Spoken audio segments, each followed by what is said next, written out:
Don's still not there. Still not there.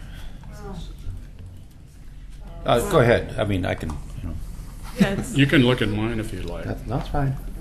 You can look at mine if you'd like. Carry on without Carry me. on. Go ahead. I read it earlier. I called the Oregon City Library Board to order at 5:03, excuse me. And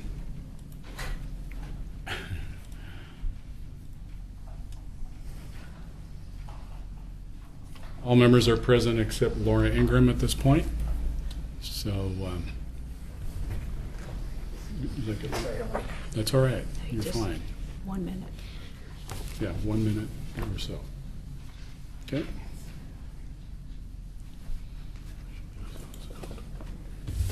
You ready? Okay. Approval of the minutes. Later meeting. I move they be approved as presented.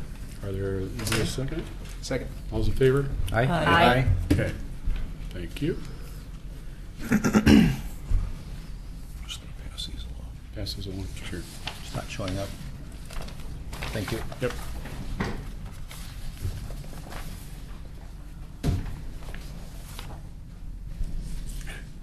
Oh, non-voting members? Thank you. Don't ask me. All right. Gotcha. All right. Sorry. Oh, okay, I'll do that. Is everyone checked in? Oh, yeah. Look under non-voting. Got it. Sorry about that, Jan. Okay. You are voting, but Yeah. despite what it says. But we don't vote this way anyway. No, so. we don't, so which is, yeah. Okay. Public comments? Nope. Okay. Mo, you're on. Okay. So, we are amazingly busy at the library. We are at 97% of our walking traffic and 95% of our checkouts. And you will recall that in August, we started construction and closed down the reference room for several days, Yeah. and then reopened it kind of as, the former ghost of itself, as they say.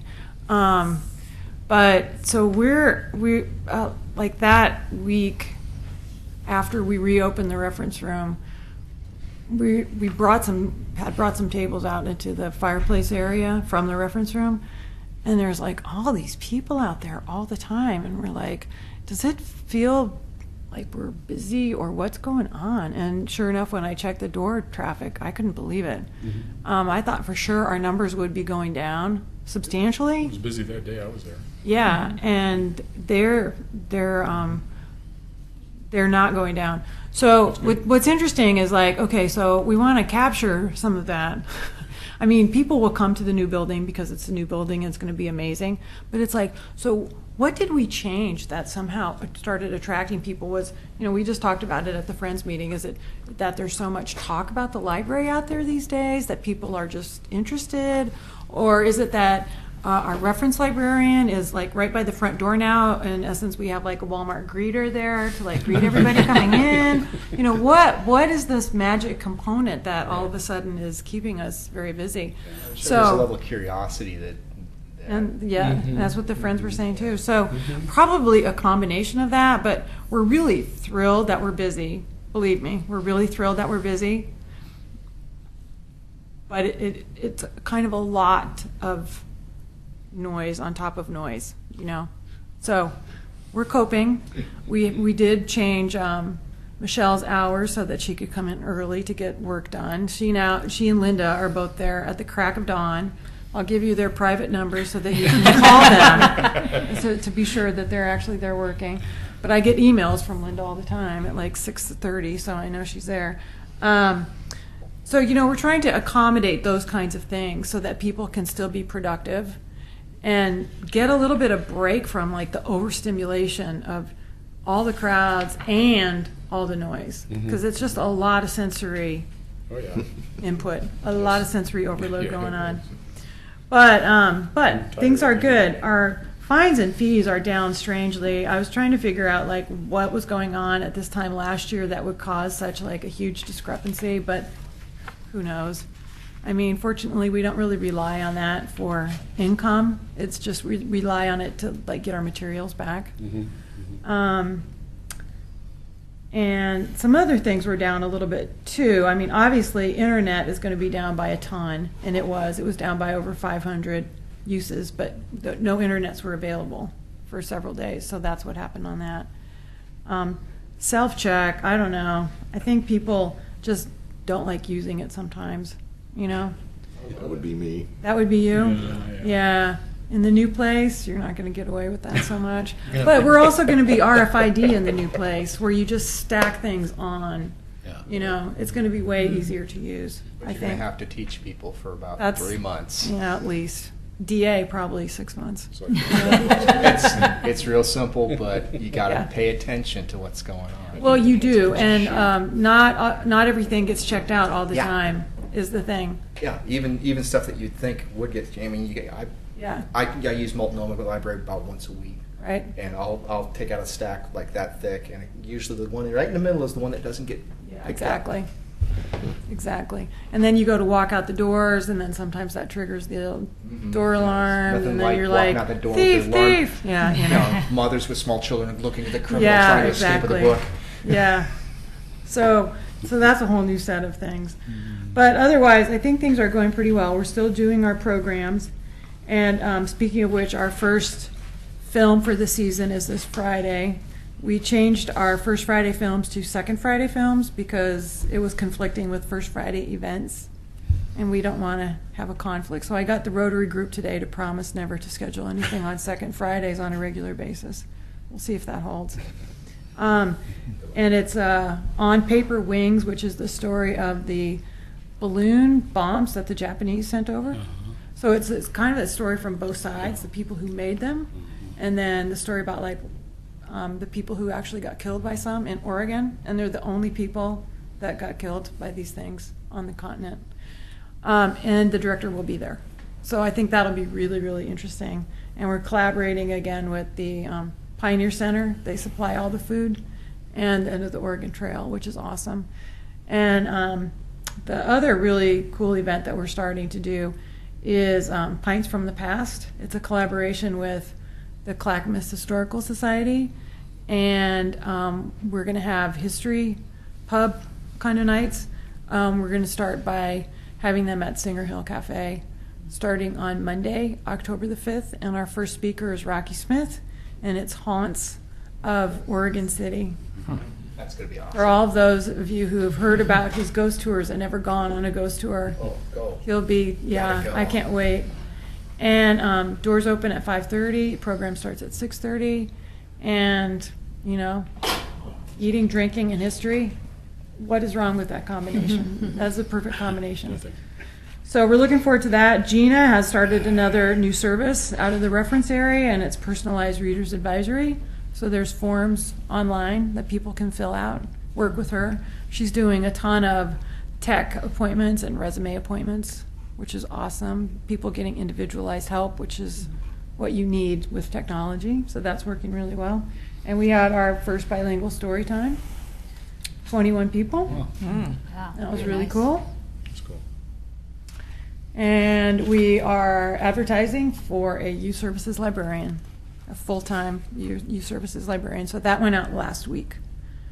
And I think we have 16 applications already. As of this morning. we had Yeah. 16. And I think we'll get a lot of really good applicants. But it's a really, really important position. So we want somebody amazing to fill it. So I'm hopeful. We got Gina. She's awesome. So we want Gina's clone in the children's version of that. So any questions on just kind of general library operations?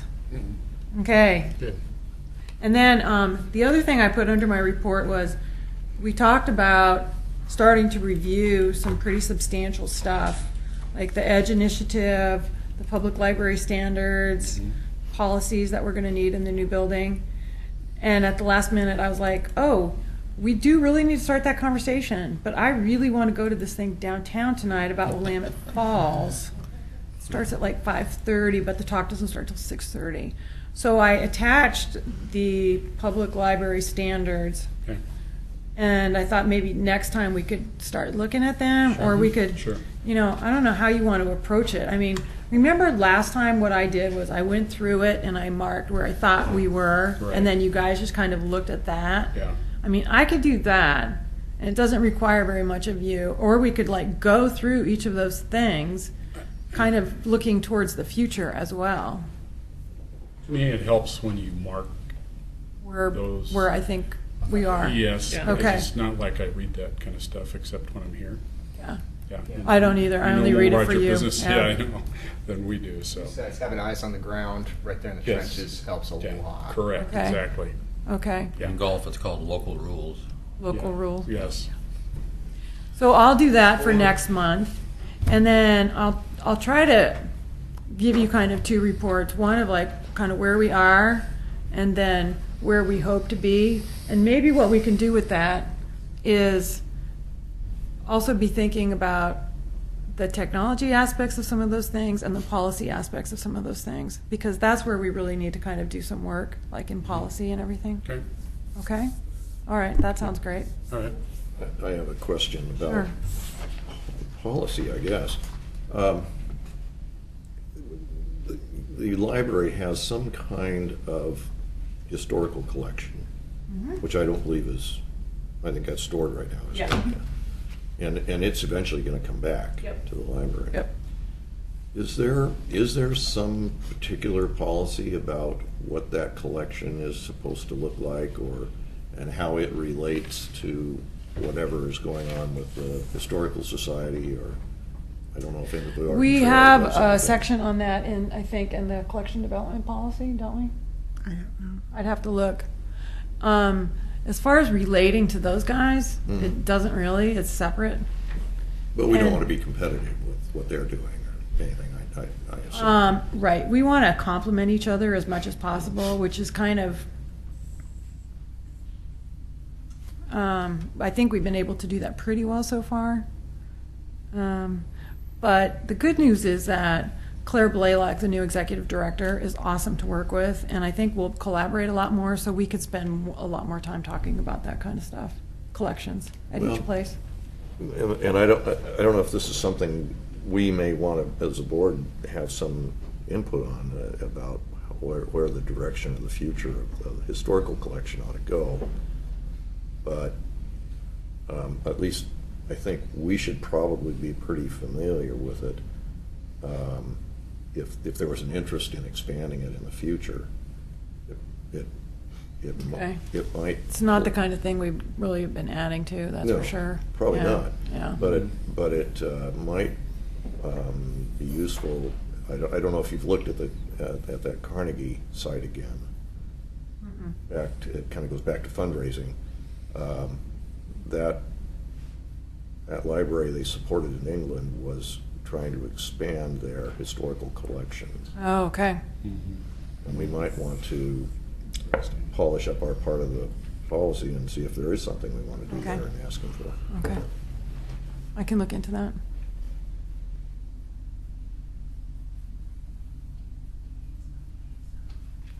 All right.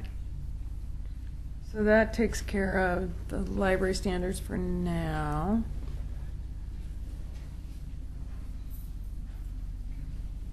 Move right into the building Building report. report. Okay, so they are making headway. Yeah. And they are being none too quiet about it, too. I'll tell you that. So the excavation is essentially done.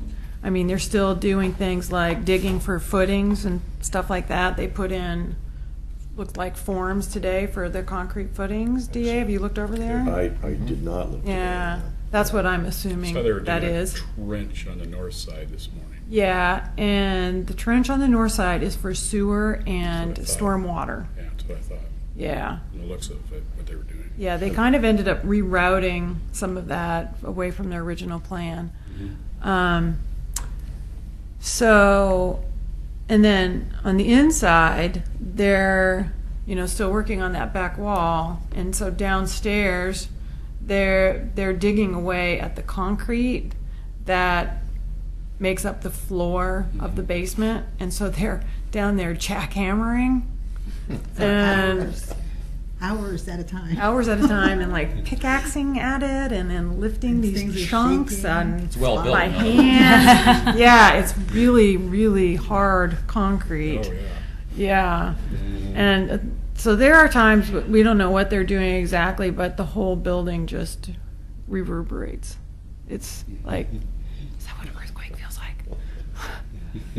It's really interesting. Different noises. You know, you get used to what you get used to, right? That's right. And it just kind of starts being background noise until the noise changes. And, you know, I think they're doing a great job of staying within their area, keeping their area really clean, you know, moving forward at a good pace. But it's interesting to live in a construction zone, that's for sure. Yeah, that's for sure. Yeah. So, the the clinic across the street was once again a little bit upset about their parking situation. So we reviewed that with them, and I think they're okay. The funeral home complained, but then to Denise Kai, who works here in Parks, but then never got in touch with me about the signs that appeared in front of their place. But Public Works requires a lot of signage for the one-way street. And so it is kind of strange that across 7th in front of the funeral home, there has to be signs that indicate that one block of Jefferson is one way. So I don't know if we'll get a call from them or not.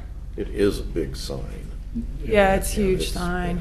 Yeah, It's kind of overly large, but yeah, where it is about the best placement for it. yeah. So pretty hard to. It seems like there's a whole bunch of signs on Laughlin right now. Yeah. Well, there's other construction going on too. Right, there's So stuff there's on some our- going on over here, and then there's some near the Midway. I mean, there's just a lot going on right now. Yeah, at the Yeah. same time, so. Yeah, all at the same time. So and it's that season where people are trying to really get things done, and Yeah. you know, and we're suffering a little bit from some of that. We hear that rebar is really hard to get. So Did you try to get in the City Hall parking lot? yeah, you have to go to the second driveway. Yeah, you got in, yay. I got in. And then Linda and I are working on interiors. We're back working on interiors again. And I think we've picked out we haven't purchased anything yet, but we've picked out some great ideas for some fun pieces throughout the building. We went and looked at Sunnyside with the architect. They did Sunnyside Library just to kind of get that. Okay, so they show you a piece of rug this big, and then, you know, Yeah. what does it look like? Big, Sunnyside Library you know. is really cool. It's very nice. So we were just there yesterday, and then our public art committee has started work, which is great, and so that will start moving forward. Our trees are being properly stored, and our signage across the street at the fire department place that's all smoothed out now too. So that was like one of those planning requirement things. So I mean, we've got a project. It's going. Right. It's going. Good. You have anything to add, DA? Well, I would say that by the end of September, the contractor will really have his buyouts complete. He's got the bulk of the stuff. You want to assigned. explain what that means? Oh, okay. They go out and separately bid all the subcontract areas, like electrical and so on, and then come back to the owner under the CMGC process. They come back then. You've been through it, for so you know, but it's and you're seeing these comparisons and asking to be signed off on, you know, what the most or best contractor choice was. It isn't always all about money. I don't know if I think they have chosen a few subcontractors that were not exactly the lowest bid, but when you add in the bonding costs, because some contractors' bonds cost a lot of money because they're not reliable contractors. And so you have to balance some of these things out, and it's a slow process. And so that's what we call the buyout process. And it's developing along the lines of knowing pretty much who all the big guys are, but there's lots of these little chunks of, well, there's only one pull-down white screen in the, in the right. AV room or Yeah. whatever, but they have to get all that in order to be absolutely sure that everything's on budget. So far, everything's on budget. So That's good. We're still looking good there. That's good. But that process will complete this month, and there really won't be any loose ends left, except maybe a few things relating to the Carnegie remodel that will come down the road. So that's always a big worry for me at this stage of the project, is that they get that done, so we absolutely know there aren't any big holes to step in. Yeah. And then, just observing that sewer line, they did really well at getting through there without doing root pruning that would cause trouble for the trees in the future. I think that went better than expected, and even with having to make the adjustments they were making in the location. So I just add that the park is not going to be impacted anywhere near as much as it could have been if we'd found roots where they should. Yeah, there's still more to go. Yeah. I mean, they have to go all the way out to the street. Yeah, for the stormwater. Yeah. But I don't think they do that yet. I think they do that later. But anyway, it has to be done at some point. And they've been, the preferences for local. And so, Oh, yes, that's another thing. Yeah, we've that's used very good. Erickson That's good. Excavation, Portland Electric, and those are both Oregon City businesses. And believe me, these things are noticed by people. Oh, sure they So Sure, it's good it's business. really good. Yeah, That's right. it's really good. So, Dee, are there other materials you think will be difficult to obtain? Was kind of surprised there was a rebar shortage. So that happens every once in a while when Yeah. things are really going. And, yeah, that gets tough. The plants that actually fabricate the rebar, because what happens is you can buy rebar and it comes in 40-foot lengths, but it's got to go through a plant to get bent and cut to the sizes and shapes that you want. And I think that I know there was a little bit of a supply problem, but I think the biggest thing was there are a whole lot of jobs that are backed Oh, up I at see. the I'm trying to- fabricator, and that it's slow going getting everything out the door, because those fabricators, starting this spring, started to see an increase in work, but they're not going to hire a bunch of people just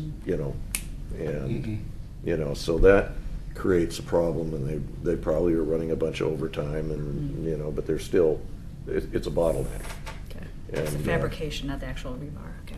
Yeah, makes sense. We also had to order some of the structural steel early, which we talked about earlier. right. Same reason. Yeah. Orders in, so. Okay. Okay. Communications?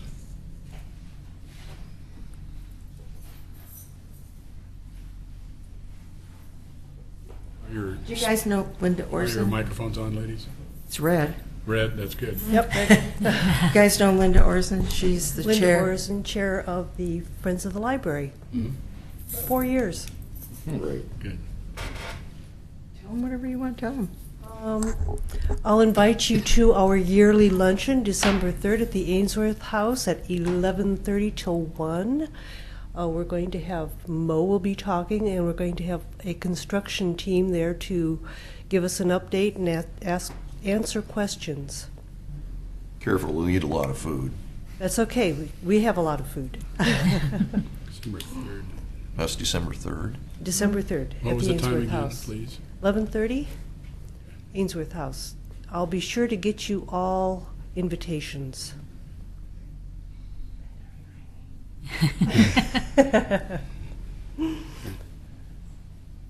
That's, I think so. Uh-huh. They're nice. They don't I bite. know. I usually have Tai Chi lessons Wednesday evenings about this time, and they're off for a month, so that's why I'm here. You actually get to see me for a while. Woohoo! Don Wright, I see almost every day on Facebook. Today he was next to Vin Diesel. It says that's my. That's, yeah, my- you my- definitely yeah, have my more hair than celebrity he double does. is Vin Diesel. Okay. Okay, I forgot to give my woo-hoo for you guys, so woo-hoo, but really loud, but I'm right in front of the microphone, so I don't want to blow it out. So anyway, thank you for all you do. Thank you, thank you, thank you, thank you, thank you.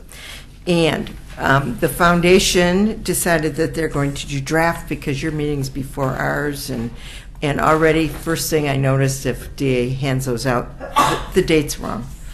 Yes, you're right. Yeah, I didn't pay attention to that either. Anyway, all right, and you can see when you read them that we are starting to get very organized, a lot of time and work and energy is going into raising money, and so we're getting even more focused and more time on task, and maybe you guys are interested. I was very interested that when we added all of our 3 accounts for our operating funds, our savings for the library, and our CD that we bought with the money from the Friends. Thank you very much. Yeah, Yes. that we have just 2 smidges under $100,000. So, and we just see that as a start, and so we're working on that. So, Linda, would you review for the board what those goals are? well, at the different times we've had different goals. Let me tell you, before we brought Karen on, that board at that point was saying $1 million would be a good goal. And then in the last year that we brought the goal down to $500,000, we would use that as a measure of success in our campaign. Right now, it looks like while we will be measuring success with $500,000, I think we're again looking for $1 million. We think that's a very viable number between the grants, because if you look over the minutes, you can see how many grants that they're applying for and have applied for between the foundation in partnership, in cooperation with the library, and then the people that we have identified or organizations that we have identified that we want to make a pitch to. We're thinking that $1 million would be really good. And in our mind, at least in Linda's mind, which is always different, I think that if we raise more money, then you guys have to borrow less money. And so then you're not paying interest and all those things and stuff. So also I think that it has the community. We were just overwhelmed the day of the groundbreaking, how many people came up and purchased with their donation drawer fronts at $100. How many people that put their $25 down for donations to get into the drawing for a naming opportunity. And like at that, I've taken on the responsibility. I'm going to go to the book group tomorrow, and I'm going to go to the movie thing on viewing on Friday and offer some of those opportunities. And so, and then I don't have all the paperwork here, but we have like 4 $100,000. Carrie just read them at the last meeting. 4 $100,000 naming opportunities, 2 or 3 $50,000, lots of $25,000. We finally decided that we had not enough naming opportunities at the $1,000 mark, and now I think we have 88. Besides whatever other ones we had. So there's a lot of naming opportunities, and we have some hopes for a couple high rollers. So if you know any high rollers, give me their name and number, please. Well, you thanked us, but one thing before we're sure we're done here, I want to make sure the board, lets you know that we thank you for both of you, what you do for the library. And Thank you. Because it's an integral part of making the library successful. So Partners, Yes. but it's nice to be noticed. right, we appreciate it. Thank you. DA was going to say something Yes. too. Oh, the other aspect of that is that if the goals are reached, then there's the inside goal of $150,000 to start a permanent fund for the library. Well, I don't think the word's permanent. Right. That $150,000 is what's the word? You're right, We're it's we're not- going it's to. not permanent. Investment. I thought. Investment fund, and if it was permanent, it would be an endowment fund, and you could only like right. give the interest to the library. Correct. Our investment fund, if it's 150,000 or if it's 500,000, whatever we get to, will be for the use of the library, and we're going to need a request procedure, mostly just here's a request, but. I'm sure at some point we're going to have to figure all this out, but it's Just for future needs. future needs. If it's Correct. technology, if it's for reupholstery of seats, cushions, whatever. Whatever it is, if it's more books, whatever. Good. But hopefully it'll be bigger than 150,000, but it includes 150,000 in the $500,000. So. Good. Anything else I forget That covers that it. struck you? No, I covered it. See, when two of us talk, sometimes different things are important to us. Correct. Well, I Thank can you. be Any done. other questions, board? Okay, thank you very much. Thank you. Thank you. Okay, That's it. that's it. Future agenda items are listed unless anybody has anything else. But if not, adjourn this meeting at 5:30.